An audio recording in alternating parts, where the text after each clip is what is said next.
জিন্দাবাদ জিন্দাবাদ জিন্দাবাদ এই বাংলাদেশ জিন্দাবাদ জিন্দাবাদ জিন্দাবাদ এই বাংলাদেশ জিন্দাবাদ আপনি শিক্ষার পরিত্যাগ করুন এই সংবিধানক অপমান করা গৃহমন্ত্রী ডাউন ডাউন এই হোম মিনিস্টার ডাউন ডাউন এই সংবিধানক অপমান করা গৃহমন্ত্রী ডাউন ডাউন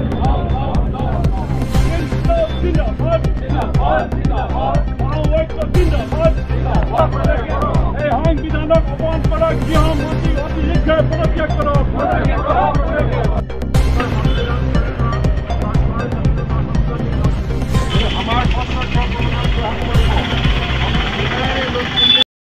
ভাৰতবৰ্ষতে বাওঁপন্থী দলবিলাকে গৃহমন্ত্ৰী অনিমেষ চাহৰ পদত্যাগ দাবী কৰি পেলাই এই ধৰ্ণা কাৰ্যসূচী কৰিছে।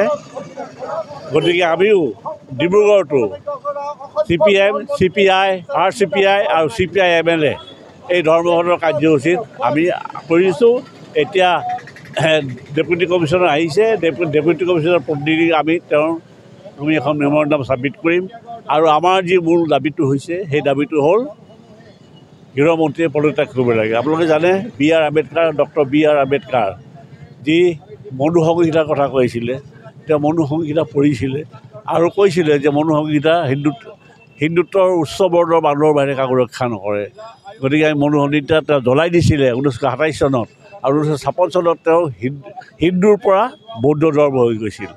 আৰু তাতে গৃহমন্ত্ৰীয়ে যোৱা লোকসভা অধিৱেশনৰ সময়ত এই গৃহমন্ত্ৰীজনে অপমানসূচক মন্তব্য কিছুমান কৰিছে, যাৰ আমি বিৰোধ কৰিছোঁ। আৰু আমি কৈছোঁ যে এই সংবিধান প্ৰণেতাৰ বিৰুদ্ধে এই ধৰণৰ কথা বতৰা কোৱা, অপমানজনক কথা বতৰা কোৱা অমিত শ্বাহে পদত্যাগ কৰিব লাগে।